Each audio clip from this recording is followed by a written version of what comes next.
వీరచక్రపాట్ 27 వాళ్ళ ముగ్గురులో సంభాషణ అయిన తర్వాత రథం మీద సూర్యనారాయణ ఎక్కుతాడు. ఎక్కినప్పుడు రథం నుంచి ఒక గుర్రం రథాన్ని విడిచి పారిపోతుంది.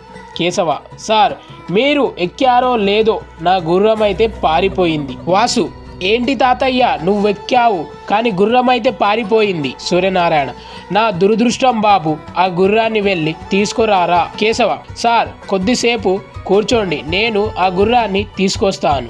వాసు: అంకుల్, నీతో పాటు నేను వస్తాను. సూర్యనారాయణ: అంకుల్ వెళ్ళి తీసుకొస్తాడు, నువ్వెందుకు వెళ్తావు? వాసు: నేను ఆ అంకుల్కి హెల్ప్ చేస్తాను తాతయ్య.